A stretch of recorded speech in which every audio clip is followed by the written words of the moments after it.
নমস্কাৰ শ্ৰদ্ধাৰ শিক্ষাগুৰুসকল টিউটৰ শিক্ষকসকলৰ এটি ভাল খবৰ ৰাজ্যৰ টিউটৰ শিক্ষকসকলৰ বিশেষকৈ ছচিয়লজি অনহন আৰু ধৰ্ণা কাৰ্যসূচী চলি আছে বিশেষকৈ তেওঁলোকৰ এখন মেমোৰেণ্ডাম বিশেষকৈ অফিচৰ ফালৰ পৰা ৰিচিভ কৰা হৈছে ইয়াৰ মাজতে বিশেষকৈ টিউটৰ শিক্ষকসকলৰ প্ৰায় 31 জন শিক্ষকৰ কাৰণে এটি ভাল খবৰ টিউটৰৰ পৰা সম্পূৰ্ণ টিচাৰলৈ আপগ্ৰেডেশ্যন কৰা হৈছে government of Assam office of the director of secondary education Assam Kahilipara inspector of schools বিশেষকৈ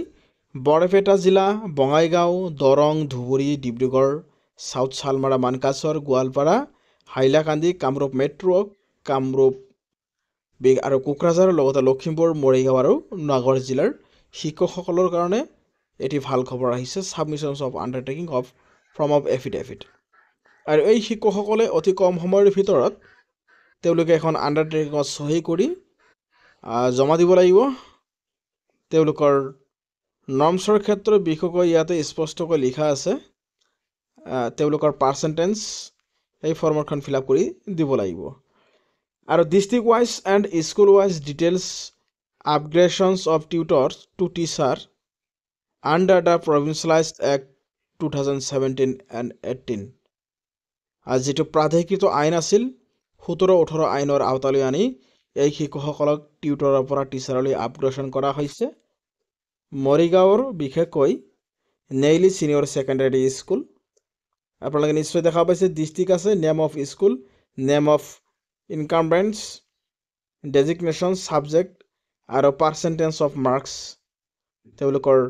MA qualification marks দিয়া আছে আৰু provincial license order number দিয়া আছে year of B.Ed complete তেওঁলোকৰ আপগ্ৰেডেশ্যনৰ কাৰণে যেটো B.Ed passing year তেওঁলোকে কোনটো ইউনিভাৰ্সিটিৰ পৰা পাস কৰিছে এটো দিব লগা হৈছে মৰিগাঁৱৰ Nellie senior secondary school Diju Deka তেওঁৰ সাবজেক্ট হল ইৰিগেশ্যন আৰু MA পাৰ্চেন্টেজ দিয়া আছে B.Ed টো কমপ্লিট হৈছে 2022 চনত মৰিগাঁৱৰ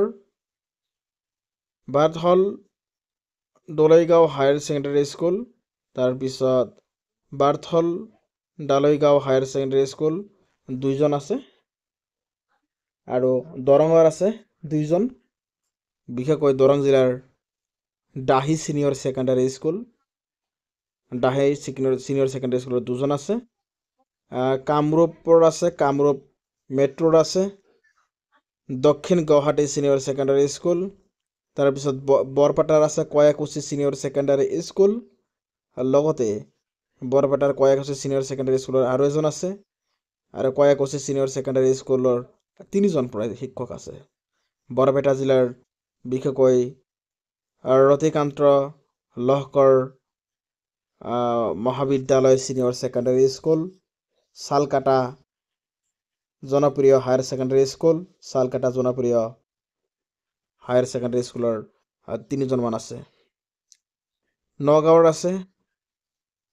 হাইলাকান্দি জিলাৰ বৰপেটা জিলাৰ ধুবুৰী কোকৰাঝাৰ এই লিষ্টখন আছে আপোনালোকে ধুনীয়াকৈ চাব পাৰিছে জলেশ্বৰ গোৱালপাৰা জিলাৰ পৰা জলেশ্বৰ হায়াৰ সেকেন্ডাৰী স্কুল দুজন আছে ডিব্ৰুগড়ৰ পৰা বিশেষকৈ লাহোৱাল সিনিয়ৰ সেকেন্ডাৰী স্কুলৰ পৰা লাহোৱাল সিনিয়ৰ সেকেন্ডাৰী হাই স্কুলৰ পৰা বিশেষকৈ তিনিজন শিক্ষক আছে বঙাইগাঁৱৰ পৰা এজন আছে Bidyapur higher secondary school Haider Ali Ahmed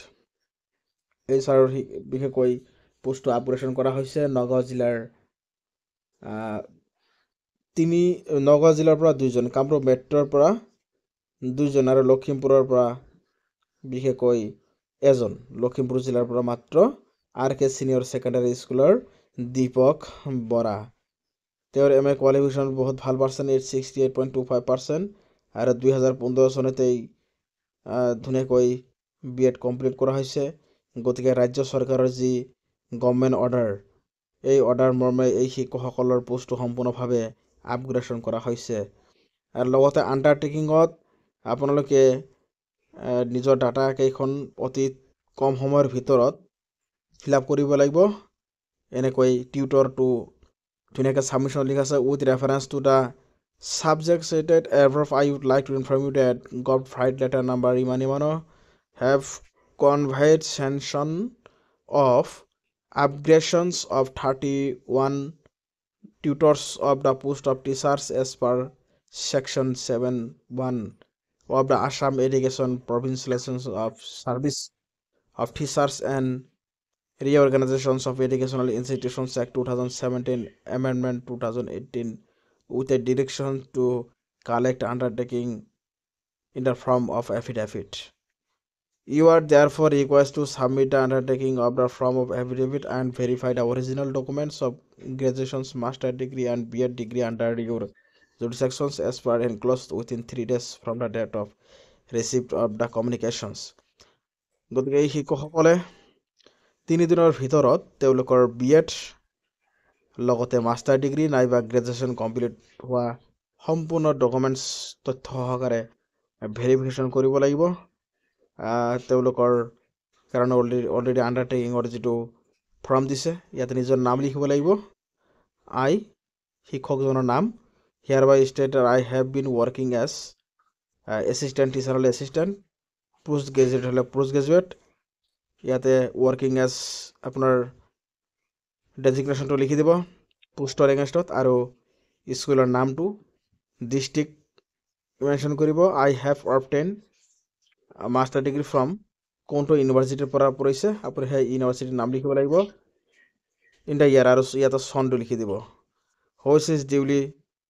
recognised by University Grants Commission. I have also' obtained BT মানে তেওঁলোকৰ যিটো B.Ed কোৱালিফাইড ডিগ্ৰী ফ্ৰম আপোনালোকে ইয়াতে ইউনিভাৰ্চিটিৰ নামটো লিখিব আৰু ইয়াতে ইনষ্টিটিউশ্যনছ ইন দ্য ইয়াৰ ইয়াতে চন লিখিব লাগিব। Which is recognized by the national council for teacher educations. I also declare that the information documents furnished by me is true and correct of the best of my knowledge and belief, and in case of any informations documents is found to be false and wrong, I would be liable to a punish as per appropriate law. গতিকে ইয়াতে data যিখিনি আছে সম্পূৰ্ণভাৱে শুদ্ধ data আপোনালোকে ভৰাই দি দিব আৰু সেইমতে আপোনালোকৰ ভেৰিফিকেশ্যন হৈ যাব। লিষ্টত যিকেইটা আছে আৰু অৱশেষত আপোনালোকে চিগনেচাৰত বা টিচাৰ চহী কৰি দিব। চহী কৰি দিলেই আপোনালোকৰ ডাটাখিনি ভেৰিফাই হৈ যাব। গতিকে এতিয়া টিউটৰসকলৰ কাৰণে এটা খুবেই ভাল খবৰ। ৰাজ্যৰ বিশেষকৈ এই টিউটৰ শিক্ষকসকলৰ দৰমহাৰ পৰা বঞ্চিত হৈ আহিছিল। এই শিক্ষকসকলৰ পোষ্টসমূহ আপগ্ৰেডেশ্যন কৰা হ'ল আৰু সচলত যি বিশেষকৈ আপোনালোকৰ কাৰ্যসূচী চলি আছে সেই কাৰ্যসূচী আপোনালোকে অবিৰতভাৱে চলাই থাকক। নিশ্চয় সকলোকে একেবাৰে বিনা কণ্ডিশ্যনত কিছুমানৰ যিহেতু DLED কমপ্লিট কৰিবলৈ দিয়া নাই বা সময় দিয়া নাই বা অসম চৰকাৰে তেওঁলোকৰ B.Ed বা DLED কৰাৰ সুবিধা দিয়া নাই, এই শিক্ষকসকল অতি কম সময়ৰ ভিতৰত 2017-18 চনৰ আইন সংশোধন কৰি হ'লেও এই শিক্ষকসকলৰ পদ প্ৰাধিকৰণ কৰাৰ ব্যৱস্থা যাতে ৰাজ্য চৰকাৰে কৰে তাৰ কাৰণে আপোনালোকে নিশ্চয় দাবী জনাব। ধন্যবাদ।